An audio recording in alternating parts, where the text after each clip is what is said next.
Sheriff Lee Baca just pled guilty to an obstruction of justice charge in connection to a 2011 investigation by the FBI.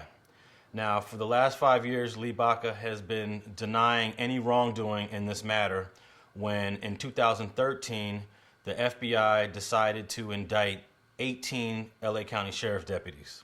Immediately, Lee Baca and all the higher echelon of the LA County Sheriff Department said that there was no wrongdoing and that if there was, that was on the deputies who acted out of policy.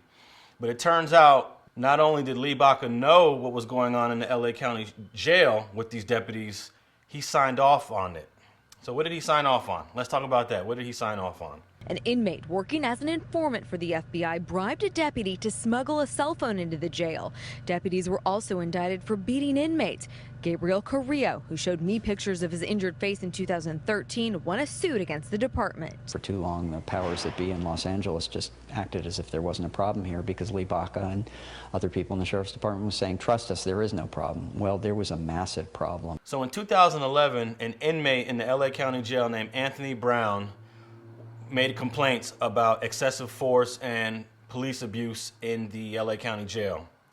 And then shortly thereafter, an FBI agent visited Anthony Brown and decided to use Anthony Brown as an informant.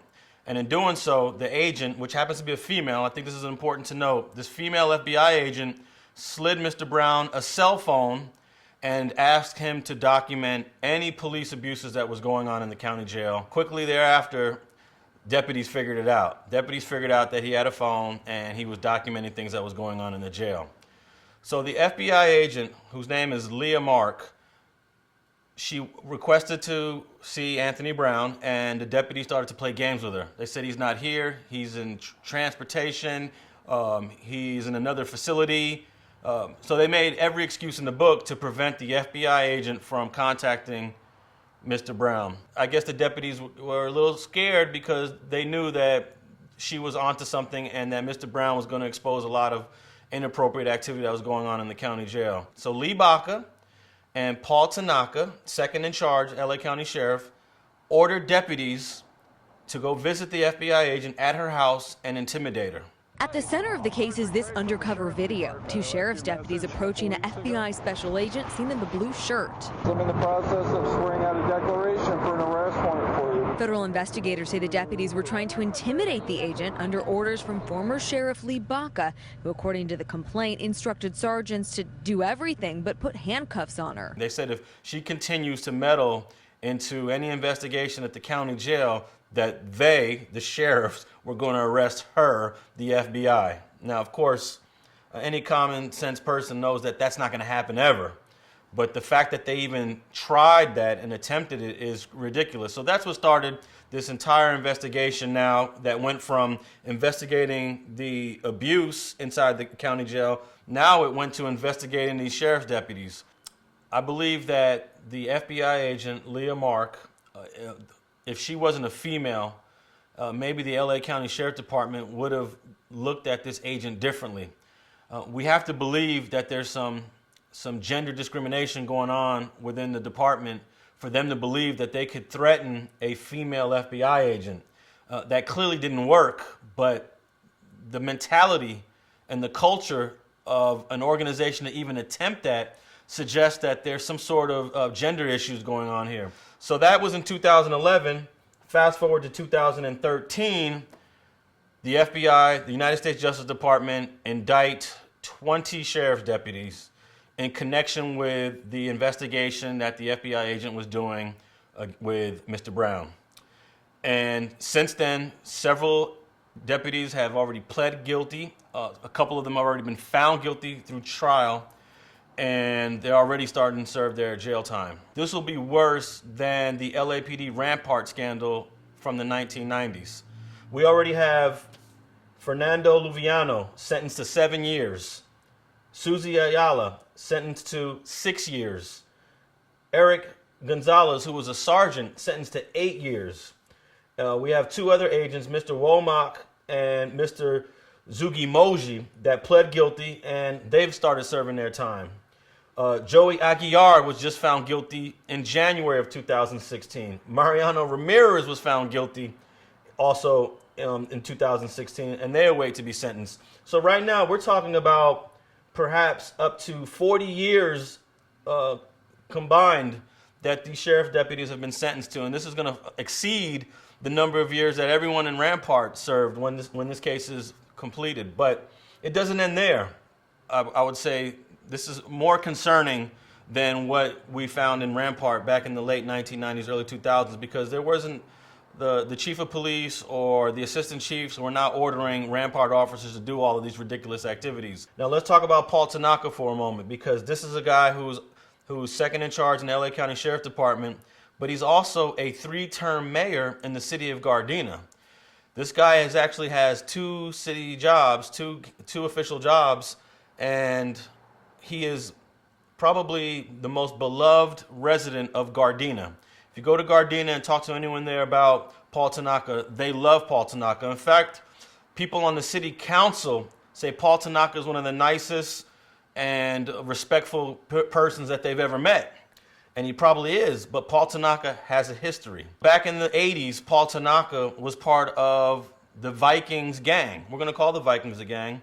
The Vikings were a group of deputies that was handpicked to be a part of this task force, and in the process of their investigations, they pretty much violated the rights of defendants and suspects, beatings and shootings, but it didn't really get the spotlight or the attention because we're talking about the 1980s. This is pre-cell phones, pre-social media. But it's well documented that not only was Paul Tanaka a member of the Vikings, he has a Vikings tattoo which shows his allegiance to this organization that by most experts was involved in all kinds of civil rights violations.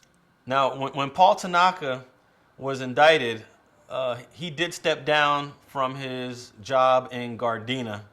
But what's crazy is that he had the audacity to actually run for the sheriff's position after Lee Baca had stepped down. Hi, my name is Paul Tanaka, and I'm running for Los Angeles County Sheriff.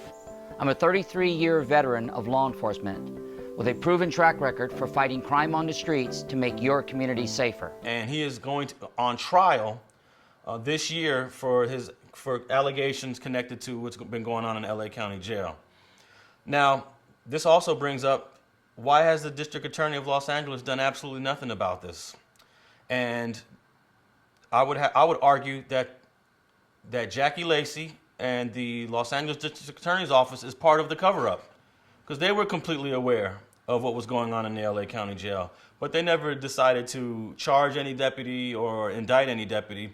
And we got to wait for the federal government to do the job that the LA District Attorney's Office should have been doing 3, 4, 5 years ago.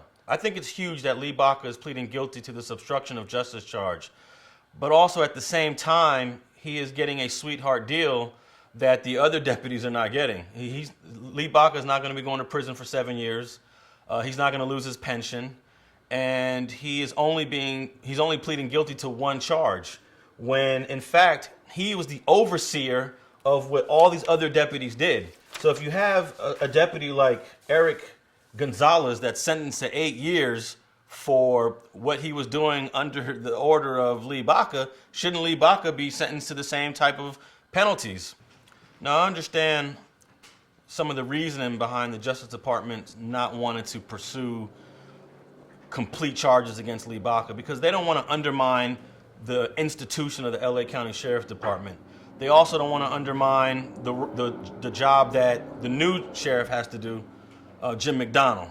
And they also don't want to create a already bigger divide between the community and the Sheriff Department, which already exists. So they slap him on the wrist, give him a felony conviction, tell him that he's going to serve up to 6 months in jail, which he probably won't do any time at all. And to a certain degree, most people are satisfied. I think one of the reasons why it's not going to get the most critical eye is because Lee Baca came into the department as a reformist. He was the guy considered to reform the department from the days of Sherman Block. And he's also a man of color. He is a Latino man that created lots of relationships in the community. And most of the people actually like Lee Baca. So it's kind of difficult to see Los Angeles turn on Lee Baca. I think it's very difficult for people to even believe that Lee Baca was behind this. And here's another thing. If Lee Baca and Paul Tanaka are willing and able to threaten an FBI agent, that means they will intimidate and threaten anyone. After the guilty plea of Lee Baca, I thought that the United States Justice Department should have mandated the department to issue some sort of protocols and some policies to prevent this from ever happening again.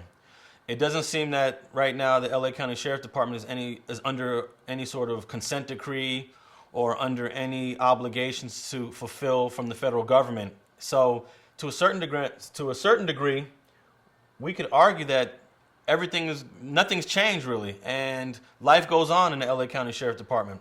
There's a new sheriff, Jim McDonnell, and most of these rogue sheriffs hopefully have been removed, but there's still that element that's present, and the federal government didn't really do anything to make sure that these abuses that were taking place in the LA County Jail will be remedied. Tell me what you think of this LA County Sheriff scandal and leave a comment below.